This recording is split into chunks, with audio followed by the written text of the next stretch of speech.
सभी विद्यार्थियों को नमस्कार। आज हम चैप्टर नंबर 12 की प्रकाश की प्रकृति, जिसका तीसरा पार्ट है, उसमें टॉपिक लेके आए हैं हाइगेंस के सिद्धांत से प्रकाश के अपवर्तन की व्याख्या। ठीक है, पिछले पार्ट में हमने हाइगेंस के तरंग सिद्धांत से प्रकाश के परावर्तन के बारे में पढ़ा था और परावर्तन के नियमों की पुष्टि की थी। अब हम हाइगेंस के सिद्धांत का उपयोग करके और प्रकाश के अपवर्तन की व्याख्या करेंगे, यानी हमें हाइगेंस के सिद्धांत की सहायता से और अपवर्तन के लिए स्नेल के नियम की व्युत्पत्ति भी समझानी है। इसके लिए हम सबसे पहले एक अपवर्तक पृष्ठ लेते हैं, एम डैश एक समतल अपवर्तक पृष्ठ है जो विरल माध्यम को संघन माध्यम से पृथक करता है। जैसे ये इधर है विरल माध्यम और इधर है संघन माध्यम।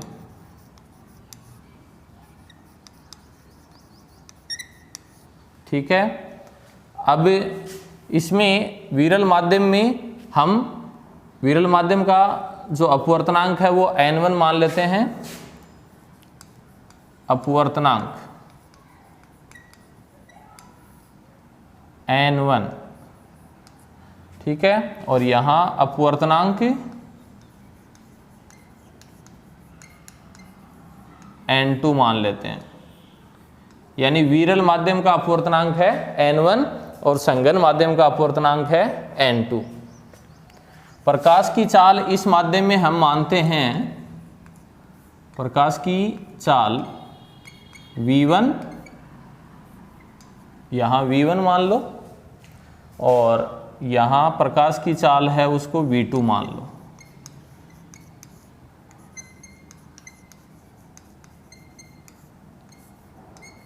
यानी विरल माध्यम में प्रकाश की चाल v1 है और संघन माध्यम में प्रकाश की चाल v2 है।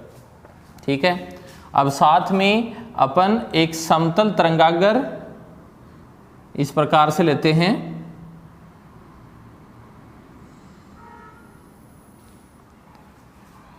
ठीक है, यहां समतल तरंगागर AB, ये बिंदु A है और ये बिंदु B है, और ये प्रकाश की जो किरणें हैं उनको अपन इस प्रकार से प्रदर्शित कर देंगे।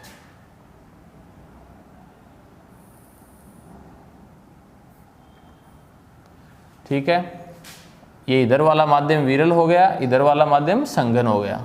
ये ऐसे एक प्रकाश स्रोत है जिससे प्रकाश की जो किरणें हैं, तरंग हैं, उनसे हमें समतल तरंगागर AB की प्राप्ति होती है। ध्यान दें, एम डैश एक समतल अपवर्तक पृष्ठ है जो विरल माध्यम को संघन माध्यम से अलग करता है।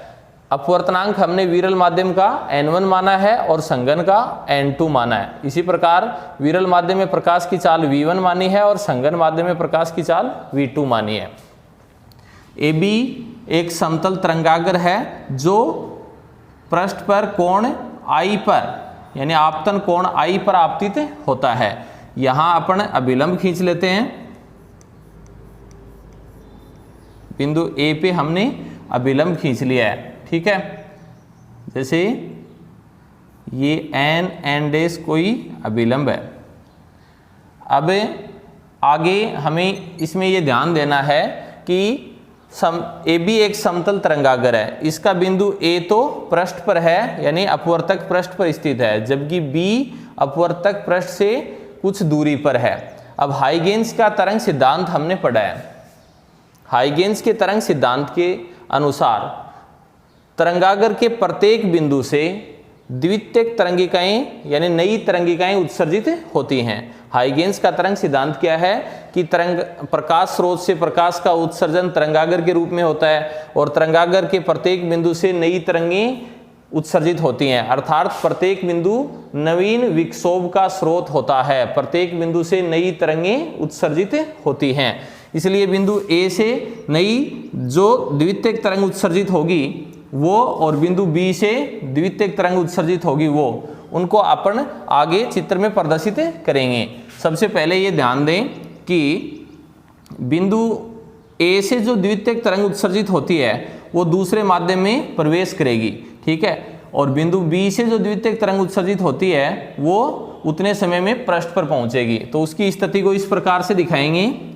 सबसे पहले बिंदु ए से उत्सर्जित द्वितीयक तरंग, ध्यान दें इसके लिए हमें पहले ये मान लेना है कि जैसा हमने मान रखा है कि प्रकाश की चाल विरल माध्यम में v1 है। अब मान लो कि डेल्टा टी समय में, कितने समय में, डेल्टा टी समय में, डेल्टा टी समय में ए से उत्सर्जित तरंग बिंदु सी पर पहुंचती है, उतने ही समय में बी से उत्सर्जित तरंग बिंदु डी पर पहुंचती है, ऐसा हमें मानना है। तो माना डेल्टा टी समय में ए से उत्सर्जित तरंग बिंदु सी पर पहुंचती है। यहाँ पे थोड़ा सा हमें अपवर्तन के लिए, चूंकि माध्यम नीचे वाला माध्यम है वो संघन है और ऊपर वाला माध्यम क्या है, विरल माध्यम है, ठीक है। तो जब प्रकाश की किरण संघन से विरल से संघन माध्यम में प्रवेश करती है तो वह विलंब की ओर मुड़ जाती है। इसलिए इस प्रकाश की किरण को हमें इस प्रकार से अभिलंब की ओर मोड़ना है। मान लो ए से उत्सर्जित द्वितीयक तरंग डेल्टा टी समय में बिंदु सी पर पहुंचती है, ठीक है, उतने ही समय में बिंदु ए से उत्सर्जित द्वितीयक तरंग जो पहले माध्यम में ही है वो दूसरे माध्यम में नहीं आई है, वो बिंदु डी पर पहुंच जाती है यहाँ पे। तो यहाँ बिंदु डी लगा देंगे, ठीक है। अब ये इस तरंग बिंदु डी को और सी से अपन मिलाएं ऐसे। तो देखो ये दूरी कितनी हुई, BD जो दूरी है वो किसके बराबर हुई, दूरी BD, यहाँ पे प्रकाश की चाल क्या है, v1 है, और समय हमने कितना लिया, डेल्टा टी, यानी B से D तक तरंग कितने समय में पहुंचती है, डेल्टा टी समय में। तो BD किसके बराबर हुई, v1 डेल्टा टी की, ठीक है। दूरी बराबर चाल गुणा समय, चाल v1 है और समय डेल्टा टी है, तो BD किसके बराबर हुई, v1 डेल्टा टी के। इसी प्रकार से ये जो दूरी है ना AC, ये किसके बराबर हुई, v2 डेल्टा टी के। क्यों, क्योंकि यहाँ पे प्रकाश की चाल क्या है, v2 है, दूसरा जो माध्यम है वो संघन है और संघन माध्यम में प्रकाश की चाल v2 ले रखी है अपन ने, ठीक है। तो v2 डेल्टा टी और ये हुई v1 डेल्टा टी। अब यहाँ पे ध्यान देना है, ये जो कोण है ये 90 डिग्री का होगा, इसी प्रकार से ये कोण भी 90 डिग्री का होगा, ठीक है। अब AB है वो समतल तरंगागर था, आपतित तरंगागर था, जो कोण I पर आपतित हुआ। इसी प्रकार से ये जो कोण है ये यहाँ पे अपवर्तन कोण होगा और अपवर्तित तरंगागर क्या होगा, CD होगा, ठीक है।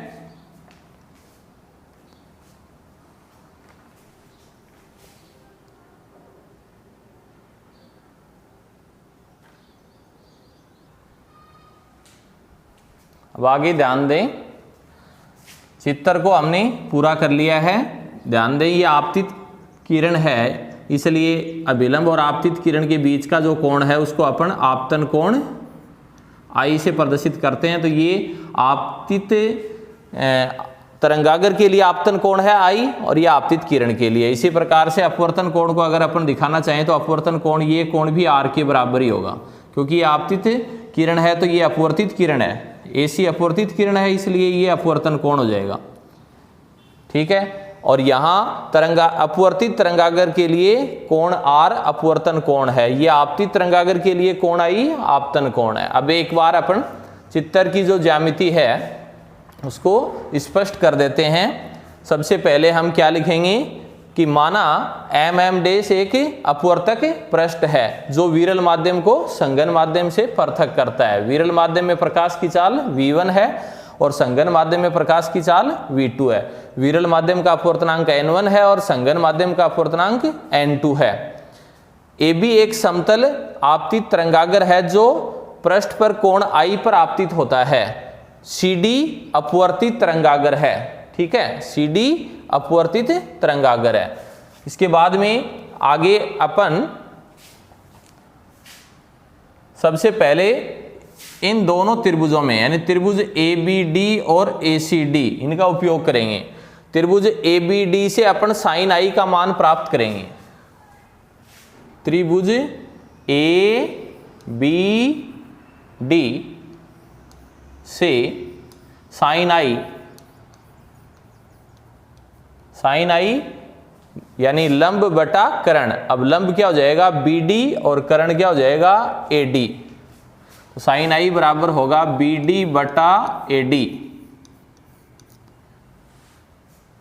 अब BD की जगह अपन V1 डेल्टा T रख सकते हैं और बटे में AD रह जाएगा, या साइन आई बराबर V1 डेल्टा T और बटे में AD। यहां ध्यान दें BD है वो V1 डेल्टा T के बराबर क्यों है, क्योंकि पहले माध्यम में प्रकाश की चाल है वो V1 मानी है और डेल्टा T समय में B से उत्सर्जित तरंग बिंदु D पर पहुंचती है। AB एक समतल आपतित तरंगागर है जिसके बिंदु B और A नए स्रोत का कार्य करते हैं। इनसे उत्सर्जित तरंगिकाएं बिंदु D और C पर पहुंचती हैं। तो B से उत्सर्जित तरंगिका डेल्टा T समय में D पर पहुंचती है, इसलिए तय की गई दूरी बराबर चाल गुणा समय V1 डेल्टा T के बराबर हो जाएगी। इसी प्रकार A से उत्सर्जित तरंगिका उतने ही समय यानी डेल्टा T में बिंदु C पर पहुंचती है, तो ये दूरी V2 डेल्टा T के बराबर हो जाएगी AC। ठीक है, अब यहाँ पे इसको साइन आई बराबर V1 डेल्टा T बटा AD, इसको समीकरण 1 लगा के छोड़ देते हैं। फिर अपन त्रिभुज ACD, ये भी समकोण त्रिभुज है, इसमें कोण C 90 डिग्री का है। तो समकोण त्रिभुज ACD में साइन R का मान प्राप्त करेंगे। साइन R, ये यहाँ पे कोण R है, तो साइन R बराबर क्या होगा, लंब बटा कर्ण यानी AC बटा AD,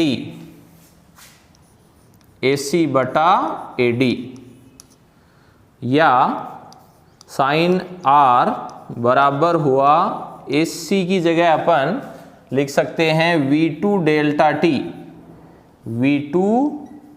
डेल्टा T और बटे में AD की जगह AD रख देंगे। अब समीकरण नंबर 2 लगा देंगे इसको। अब स्नेल का जो नियम है वो हमने पढ़ा है। स्नेल का नियम में साइन आई बटे में साइन आर आता है, यानी आपतन कोण की ज्या बटे में अपवर्तन कोण की ज्या, इन दोनों का अनुपात हम प्रदर्शित करते हैं। इसलिए हम साइन आई में साइन आर का भाग देंगे, यानी समीकरण 1 में समीकरण 2 का भाग देने पर, समीकरण 1 में समीकरण 2 का भाग देने पर साइन आई बटे में साइन आर बराबर, साइन आई बटे में साइन आर बराबर हुआ V1 डेल्टा T बटा AD और V2 डेल्टा T बटा AD। तो यहाँ से इसको लिख सकते हैं V1 डेल्टा T बटा AD और बटे में V2 डेल्टा T और बटे में AD।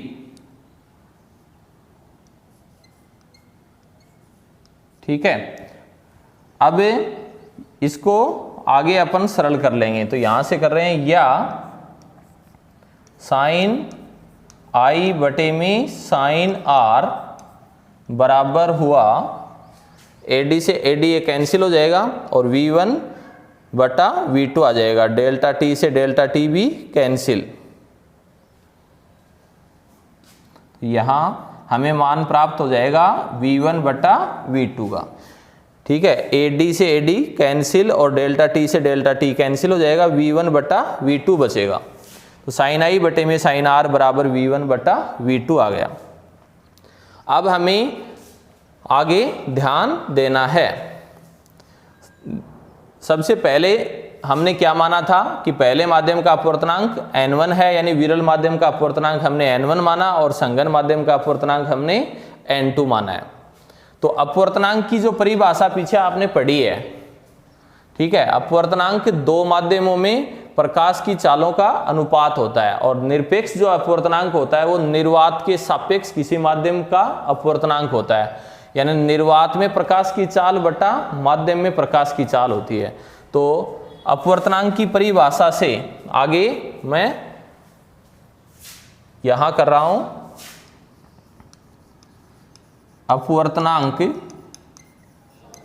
की परिभाषा से अपवर्तनांक की परिभाषा से n बराबर क्या होता है, c बटा v, यानी किसी माध्यम का अपवर्तनांक बराबर होगा निर्वात में प्रकाश की चाल बटा माध्यम में प्रकाश की चाल। अब विरल माध्यम में प्रकाश की चाल क्या है, v1, विरल माध्यम का अपवर्तनांक क्या माना है, n1, तो n1 बराबर c बटा v1 कर सकते हैं। इसी प्रकार n2 यानी संघन माध्यम का अपवर्तनांक, संघन माध्यम का अपवर्तनांक n2 बराबर होगा c बटा v2, ठीक है। यहाँ c निर्वात में प्रकाश की चाल है, जो दोनों माध्यमों के लिए निर्वात में प्रकाश की चाल है वो n1 और n2 के लिए समान ही रहेगी, ठीक है। केवल अपन v1 और v2 को चेंज करेंगे, यानी n बराबर होता है c बटा v, निर्वात में प्रकाश की चाल बटा माध्यम में प्रकाश की चाल। इसलिए n1 यानी पहले माध्यम का अपवर्तनांक विरल माध्यम का अपवर्तनांक n1 लिया है, तो n1 बराबर c बटा v1, और संघन माध्यम का अपवर्तनांक n2 बराबर हो जाएगा c बटा v2। यहाँ c निर्वात में प्रकाश की चाल है। अब n2 में n1 का भाग दीजिए, यानी n2 बटा n1, n2 बटा n1, ध्यान दें n2 का जो मान है c बटा v2 में c बटा v1 का भाग दें, c बटा v2, और इसमें हम भाग दे रहे हैं c बटा v1 का, ठीक है। तो यहाँ c से c कैंसिल हो जाएगी और हमें मान प्राप्त हो जाएगा, या n2 बटे में n1 बराबर हुआ v1 ऊपर चला जाएगा, यानी v1 बटा v2, v1 बटा v2। अब ध्यान दें पीछे अपन ने समीकरण यहाँ छोड़ा था साइन आई बटे में साइन आर बराबर v1 बटा v2, तो इसे हम समीकरण 3 लगा लेंगे, और इस समीकरण को n2 बटा n1 बराबर v1 बटा v2 है, इसको अपन समीकरण नंबर 4 लगा लेंगे, ठीक है। अब समीकरण 3 व 4 से, समीकरण 3 व 4 से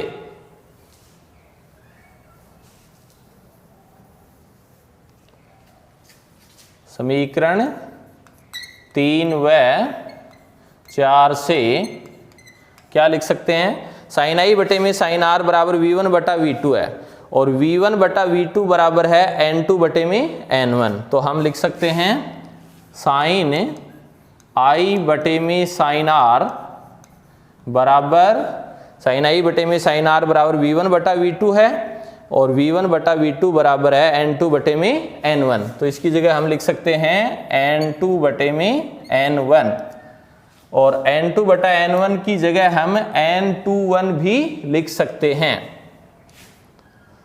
ठीक है।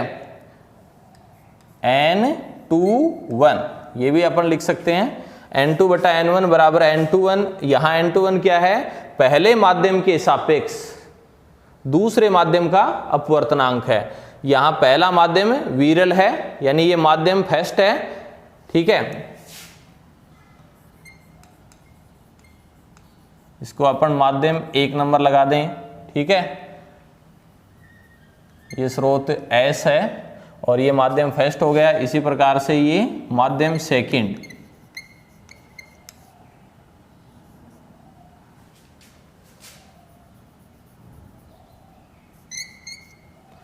यानी माध्यम 1 विरल माध्यम है और माध्यम 2 संघन माध्यम है। तो पहले माध्यम के सापेक्ष दूसरे माध्यम का अपवर्तनांक होता है n21, माध्यम 1 के सापेक्ष माध्यम 2 का अपवर्तनांक n21 बराबर होता है n2 बटे में n1, या इसको हम इस रूप में भी लिख सकते हैं, n1 को इससे गुणा करें तो n1 साइन आई बराबर n2 साइन आर, ठीक है। और यही प्रकाश के अपवर्तन के लिए स्नेल का नियम है। यही प्रकाश के अपवर्तन के लिए स्नेल का नियम है।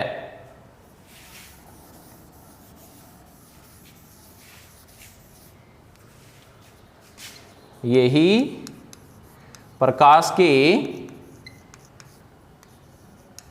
अपवर्तन के लिए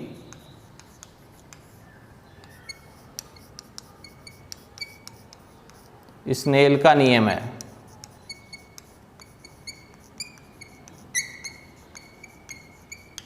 ठीक है, तो इस प्रकार से हमने हाइगेन्स के तरंग सिद्धांत का उपयोग करके और प्रकाश के अपवर्तन के स्नेल के नियम की पुष्टि की है। यानी इस प्रकार हाइगेन्स के सिद्धांत से प्रकाश के अपवर्तन की व्याख्या होती है। साथ में अपवर्तन के लिए दूसरा नियम अपन लिख सकते हैं कि पहले तो समझें इस बात को कि जहां आपतित किरण है वहीं आपतित तरंगागर है। ठीक है, जहां अपवर्तित किरण है वहीं अपवर्तित तरंगागर है और अभिलंब तीनों एक ही तल में आते हैं। तो हम दूसरे नियम को साथ में इस प्रकार से लिख सकते हैं कि आपतित किरण अर्थात आपतित तरंगागर, अपवर्तित किरण अर्थात अपवर्तित तरंगागर और अभिलंब तीनों एक ही तल में स्थित हैं। यही प्रकाश के अपवर्तन के लिए दूसरा नियम है। तो इस प्रकार से दोनों नियम, स्नेल का नियम और जो दूसरा नियम अभी बताया, इन दोनों नियमों की हम हाइगेन्स के तरंग सिद्धांत से पुष्टि करते हैं। ठीक है,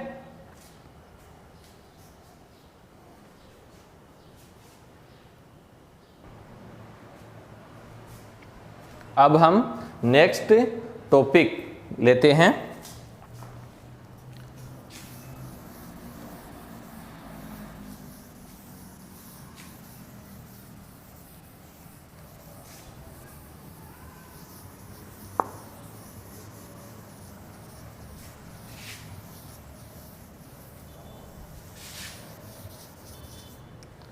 नेक्स्ट टॉपिक है कला संबंध स्रोत। कला संबंध स्रोत।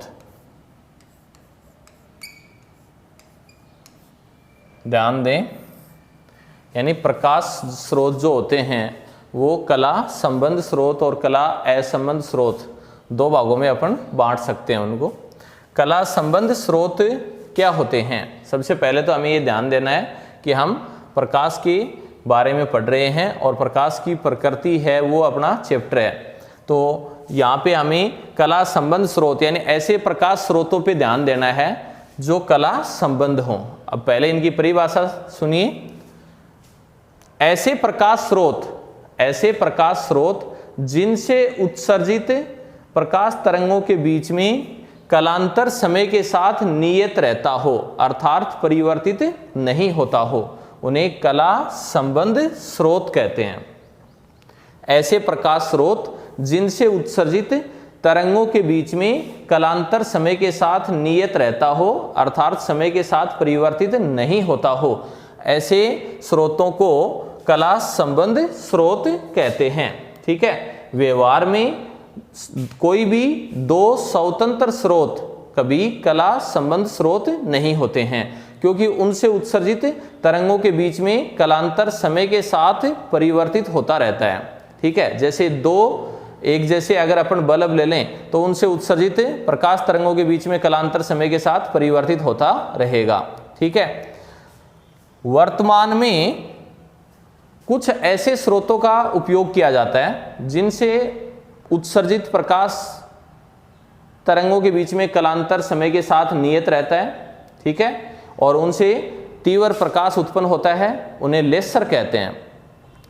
ठीक है, कला संबंध स्रोतों का उपयोग क्यों करना पड़ता है आगे अपन व्यतिकरण के बारे में पढ़ेंगे। प्रकाश के व्यतिकरण के बारे में, व्यतिकरण ऐसी तरंगों से ही हो सकता है जिनके बीच में कालांतर समय के साथ नियत रहता हो।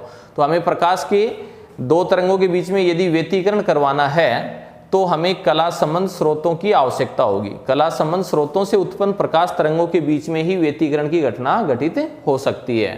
ठीक है, यदि दोनों तरंगों के बीच में कालांतर समय के साथ नियत है तो उनमें व्यतिकरण हो सकता है, अन्यथा नहीं हो सकता। तो ये कला संबंध स्रोतों की बात हुई। अब कला असंबंध स्रोत, कला असंबंध स्रोत, इसकी परिभाषा क्या है?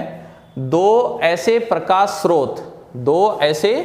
स्रोत जिनसे उत्सर्जित प्रकाश तरंगों के बीच में कलांतर समय के साथ परिवर्तित होता हो, अर्थात नियत नहीं रहता हो, उन्हें कला असंबंध स्रोत कहते हैं। जैसे दो एक जैसे बल्ब हमेशा कला असंबंध स्रोत ही माने जाते हैं। ठीक है, कला संबंध स्रोत जो हैं वो हम कैसे प्राप्त करेंगे, इसके बारे में आगे हम यंग का द्विस्लेट प्रयोग पढ़ेंगे, जिसमें आप देखेंगे कि हम एक ही प्रकाश स्रोत है, जैसे ऐसे एक प्रकाश स्रोत है और उससे प्रकाश का जो उत्सर्जन होता है तरंगागर के रूप में होता है, और तरंगागर का जो प्रत्येक बिंदु होता है वो नए स्रोत का कार्य करता है। ये हाइगेंस के तरंग सिद्धांत में हमने पढ़ा है। तो एक ही प्रकाश स्रोत से उत्पन्न प्रकाश का जो तरंगागर है उसको ही अगर अपन दो छोटे स्लिटों में या दो छोटे स्रोतों में विभाजित कर सकते हैं, यानी एक ही प्रकाश स्रोत से उत्पन्न प्रकाश के तरंगागर से हम दो स्वतंत्र स्रोत उत्पन्न करके और फिर उनमें व्यतिकरण की घटनाएं घटित करवाई जा सकती हैं। एक ही प्रकाश स्रोत से उत्पन्न प्रकाश की जो तरंगें हैं उसी प्रकाश को यदि हम दो भागों में विभाजित कर लें, बीच में कोई गत्ता पर्दा ऐसा लगा के बीच में और दो स्लिट यानी छेद बारीक उत्पन्न करें, तो उनसे जो प्रकाश निकलता है वो हाइगेंस के तरंग सिद्धांत के अनुसार द्वितीयक तरंगें वहाँ पे उत्सर्जित होती हैं और उन तरंगों के बीच में व्यतिकरण की घटना हो सकती है, क्योंकि वो तरंगें कला संबंध तरंगें मानी जाती हैं। यानी एक ही प्रकाश स्रोत से उत्पन्न प्रकाश को दो स्वतंत्र स्रोतों में विभक्त कर दिया जाए तब दोनों स्रोत कला संबंध माने जा सकते हैं। इस प्रकार हम कला संबंध स्रोत प्राप्त भी कर सकते हैं।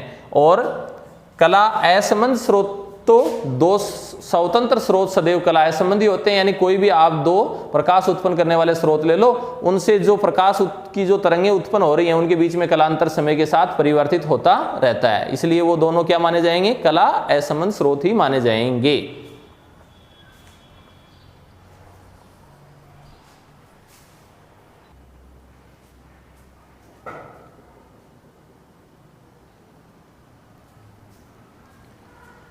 तो आज हमने हाइगेंस के सिद्धांत से प्रकाश के अपवर्तन के बारे में पढ़ा, यानी हाइगेंस की तरंग सिद्धांत से हमने प्रकाश के अपवर्तन की पुष्टि की है, स्नेल के नियम की व्युत्पत्ति समझी है। हाइगेंस के तरंग सिद्धांत से हमने स्नेल के नियम की व्युत्पत्ति भी की है और साथ में कला संबंध स्रोत और कला असंबंध स्रोतों की व्याख्या हमने की है। ठीक है, नेक्स्ट जो पार्ट है पार्ट नंबर 4, उसमें हम आगे प्रकाश के व्यतिकरण के बारे में पढ़ेंगे।